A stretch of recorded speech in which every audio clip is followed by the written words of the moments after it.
아, 안녕하세요. 저 감기 몸살에 걸렸어가지고요. 좀 목소리를 작게 할 텐데 양해 좀 부탁드릴게요. BS가 이렇게 해롭습니다, 여러분. 안녕하세요. 서울대학교 스눕스 소속의 박성원이라고 합니다. 어, 박수를 낮춰주시다니. 이거 다음으로 넘기는 게 이건가? 저는 발표가 짧거든요. 이제 끝나가는 시간이니까 다들 피곤하실 텐데 짧게 얘기하고 끝내는 걸로 할게요. 이 발표는 대체 무슨 발표냐?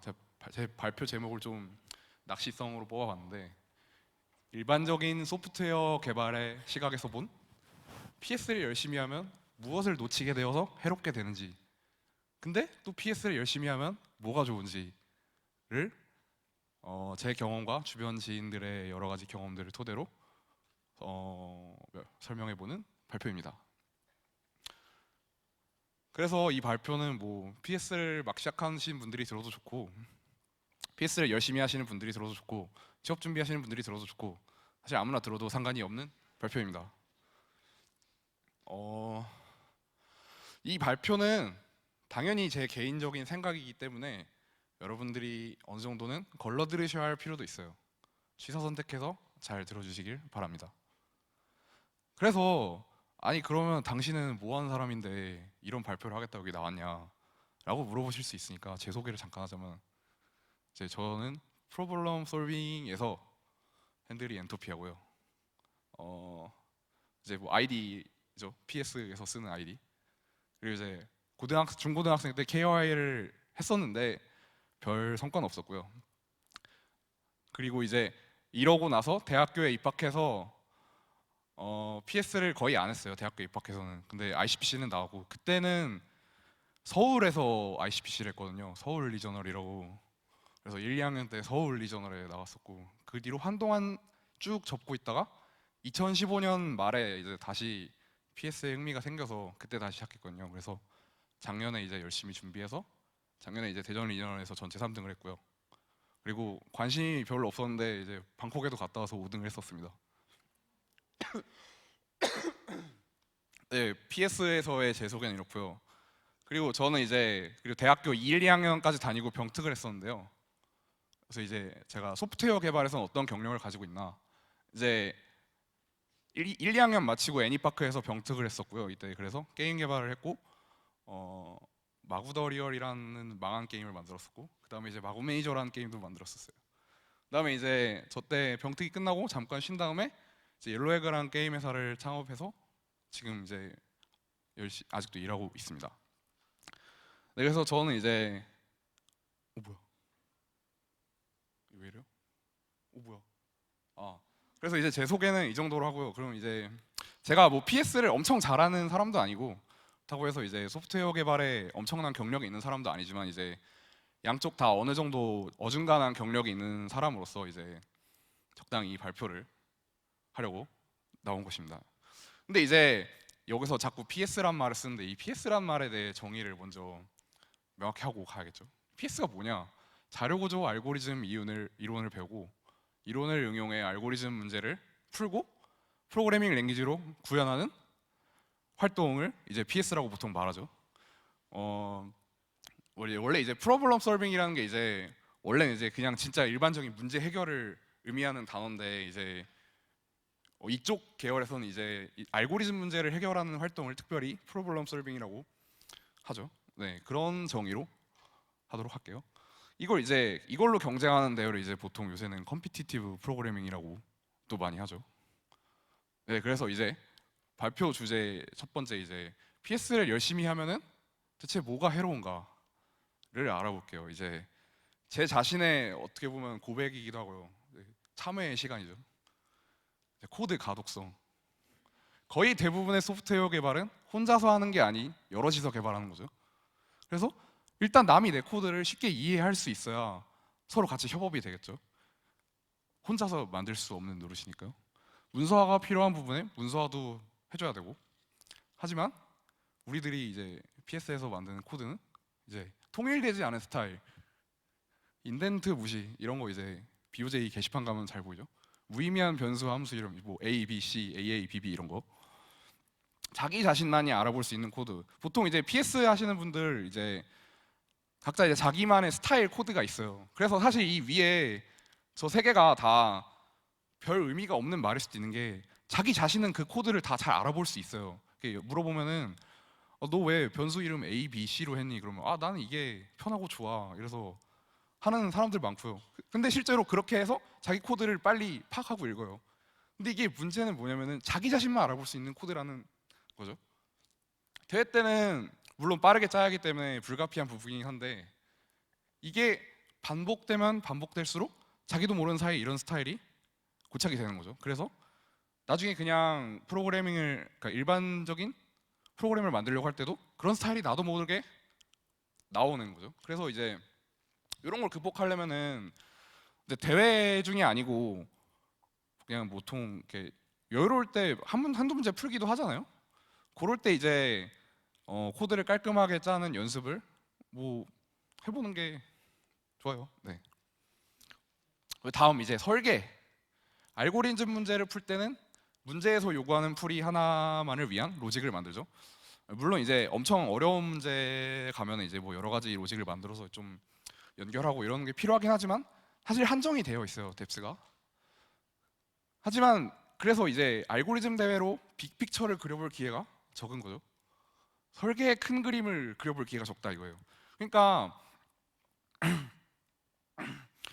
뭐 그냥 일반적인 소프트웨어 개발을 할 때는 뭐 소프트웨어의 크기에 따라 다르겠지만 그 소프트웨어의 복잡도에 따라서 그 각 요소들이 이제 있는데 그 요소들을 어떻게 잘 배치하고 서로 어떻게 맞물게 할 것이냐 이런 그림을 그리는 것도 굉장히 중요한데 이런 경험을 해볼 기회가 줄어들겠죠. 그리고 이제 남이 만든 소스 코드 이제 보통 오픈 소스 라이브러리를 어떻게 하면 유연하게 갖다 붙일 수 있느냐 이런 고민을 하는 것도 필요한데 그게 이제 부족하죠. 근데 이제 요거는 잠깐 광고인데 그 KCM 1700님의 알고리즘 깃허브 리포에 가면은 그 이거를 그나마 어떻게 하면 잘 유연하게 붙일 수 있는가를 고민한 흔적이 좀 남아 있어요. 뭐 그거 잠깐 홍보해봤고요. 네. 그다음에 이제 스펙이 변경되는 경우를 전혀 생각하지 않죠. 우리 알고리즘 대회 하는데 문제가 중간에 바뀌지 않잖아요. 오류 수정을 제외하면. 그래서 스펙이 변경되는 경우를 생각하지 않고 대회를 치르죠. 이런 걸 놓치게 되는 거죠. 그리고 유지 보수도 생각하지 않고 뭐 나중에 고칠 필요 없는 코드니까요. 그다음에 이제 정제된 문제 이게 무엇이냐면은 보통의 알고리즘 문제는 문제 설명, 입출력 형식, 제한 조건 이런 거 명확하게 주어져 있죠. 안 그런 문제도 있지만 이제 그거는 문제를 잘못 만든 거고, 예, 정제되어 있죠. 근데 하지만 현실은 개판이라는 거죠. 왜 그러냐? 정제된 설명, 제한 조건이 없는 경우가 거의 대부분이에요. 왜냐하면은 현실의 문제라는 게 보통 그런 거잖아요.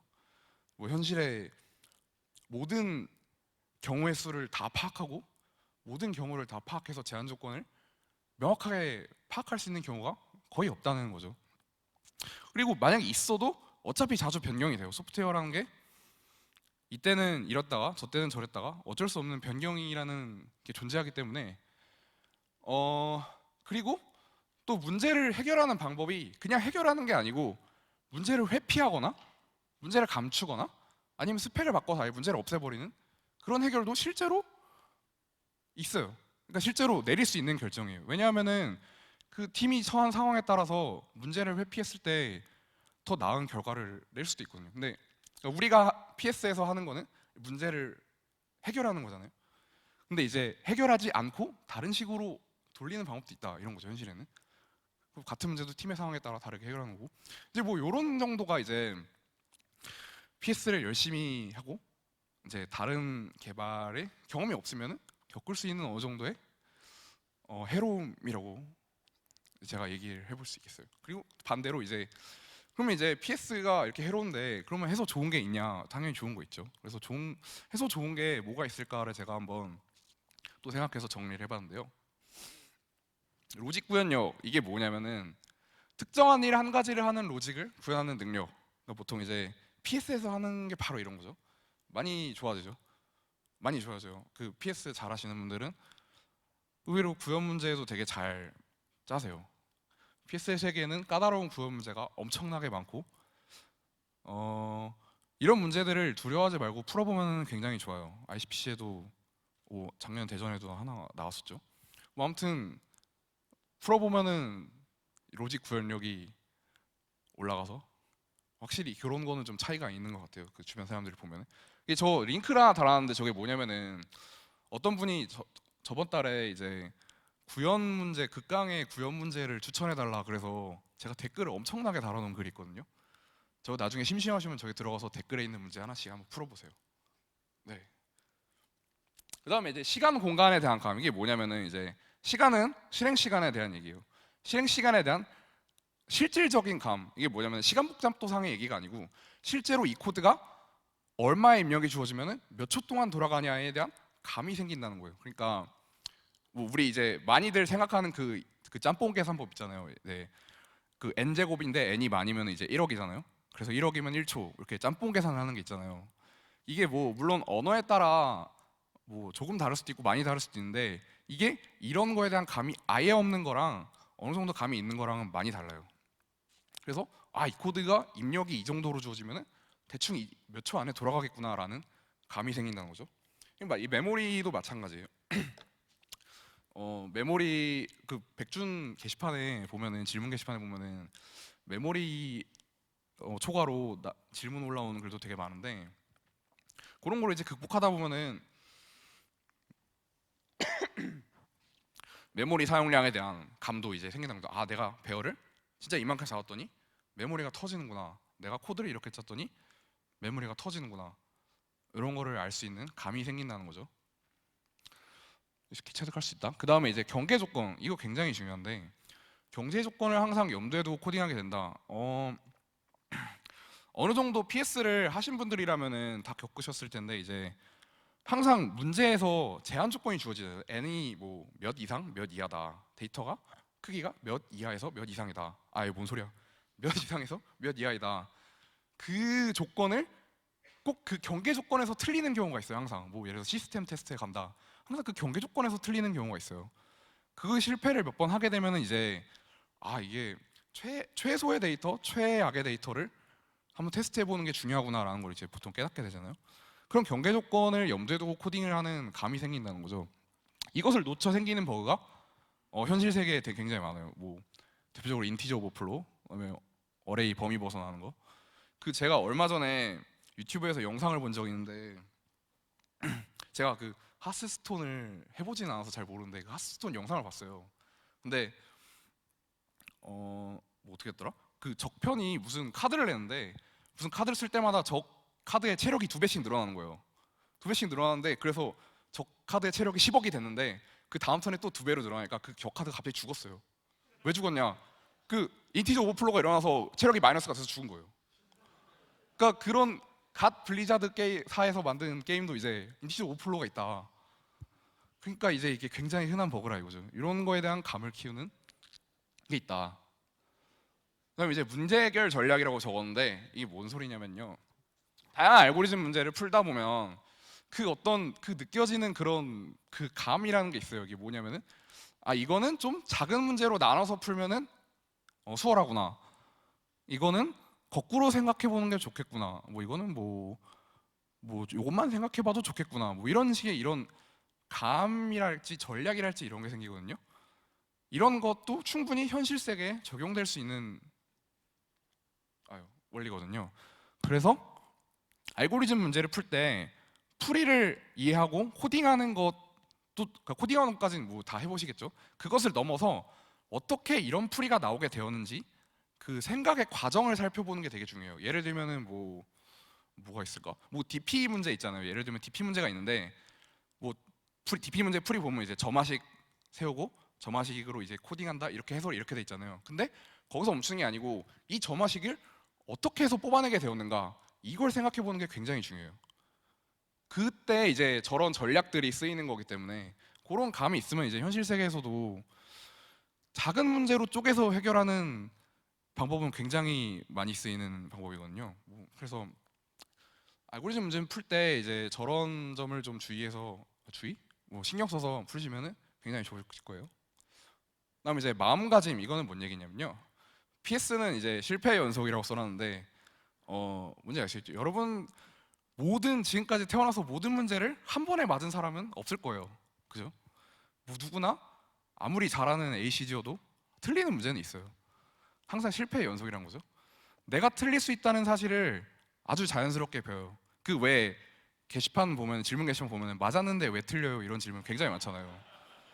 그게 PS를 시작하는 초보자들한테서 많이 나타나는 현상이에요. 왜냐하면은 내가 틀릴 수 있다는 사실을 받아들이는 과정이기 때문이죠. 그래서 항상 그 맛 외틀 하는 게 이제 다 그런 건데 이제 그런 것들을 자연스럽게 학습을 하고 아 내가 이렇게 정말 어처구니 없게 틀릴 수 있구나. 내가 이런 실수를 할 수 있구나. 이런 거 보통 시스템 테스트에서도 많이 느끼죠. 아무튼 이 겸손이랑은 약간 다른 건데, 그러니까 나에 대해 어떤 그런 객관적인 시각을 갖는 거죠. 실패를 거울 삼아 공부하고 수련을 하고 이런 경험들이 실제 소프트웨어를 개발할 때 이어집니다. 이렇게 생각을 해보시면 아실 거예요. PS 알고리즘 문제를 풀 때 여러분들이 이제 온라인 저지에서 알고리즘 문제를 풀 때 틀리잖아요. 틀렸습니다를 받는데 그 틀렸습니다를 받을 때 이제 틀렸습니다를 한 번 받는 것을 회사에서 내가 버그를 한 번 냈다고 생각해 보는 거예요. 그러면은 굉장히 뭔가 다른 느낌으로 다가올 수도 있어요. 만약에 내가 뭐 버그 하나를 냈는데 그게 막 매출 손익이 1억 원을 냈다. 그러니까 1억 원의 손실을 냈다. 그러면은 굉장한 거잖아요. 그런 약간 요거랑은 안 맞는 말인데 아무튼 그런 경험을 해보면서 나는 이제 틀릴 수 있구나. 그래서 나는 더 조심스럽게 코딩을 해야겠구나라는 그런 어떤 감을 갖게 되는 거죠. 그리고 이제 뭐 기타의 예로는 몇 가지가 있는데 뭐 자료구조식 아주 어, 많이 갖고 있겠죠. 자료구조가 이제 PS에서의 거의 기본이니까요. 그리고 이제 아주 간간히 실무에서도 쓰이는 지식이 이제 DP나 네트워크 플로우. 저는 이제 7년 동안 게임 회사에 다녔는데 그동안 게임 회사에서 네트워크 플로우를 한번 짜본 적이 있어요. 무슨 일인지는 말씀을 드릴 수가 없는데 아무튼 네트워크 플로우도 한 번은 짜봤다. 쓸 일이 있어요. 그리고 네트워크 플로우가 뭐 제가 찾아봤는데 이미지 프로세싱 하는 데서도 쓰인다고 하더라고요. 그리고 이제 DP도 뭐 컴파일러나 이런 데서 쓰이고 그다음에 수학이 보통 많이 쓰이죠. 이제 게임 프로그래밍 하시면 이제 기하 관련돼서 많이 쓰고 그다음에 암호학으로 넘어가면 정수론 많이 쓰고 그다음에 이제 요새 핫한 이제 기계학습이나 머신러닝 이런 거 같은 말이네요. 아무튼 가면 확률이나 선형대수 많이 쓰죠.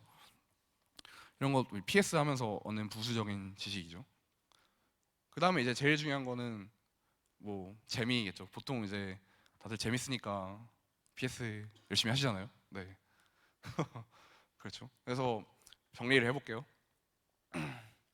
PS를 열심히 하고 계신 분들 혹은 시작하신 분들, PS가 재미있다면 그냥 계속 열심히 하면 됩니다. 오늘 제가 발표한 내용을 머릿속 어딘가에 그냥 살짝 담아두기만 하면 될 것 같아요. 어차피 지금 뭐 어떻게 크게 막 준비할 수 있는 문제는 아니니까요. 그냥 담아두시기만 하면 될 것 같고. 그리고 이거는 그냥 곁다리로 하는 말인데 PS 공부하다가 질리면 딴짓도 많이 하는 게 좋습니다. 뭐 예를 들면은 그냥 뭐 개발에도 분야가 많잖아요. 웹 개발도 있고 게임 개발도 있고 뭐 요새는 머신러닝 하시는 분들도 많고 이런 여러 가지 분야를 경험해두면 나중에 다 피와 살이 되고요. 그리고 이제 요새는 취직 때문에 PS를 어쩔 수 없이 하는 분들이 되게 많이 늘었는데요. 그래서 이런 분들은 일단은 면접을 봐야 되니까 일단 면접을 볼 수 있을 정도로는 준비를 해야겠죠.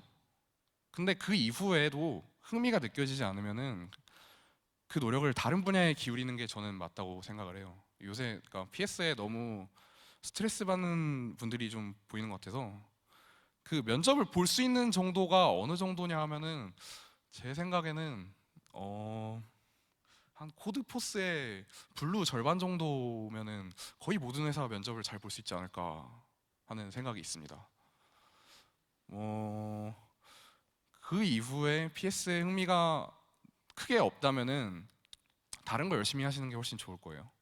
뭐 PS에 재미가 있으면은 PS 열심히 하는 게 뭐 당연히 좋죠. 네, 제 발표는 여기까지였습니다. 감사합니다.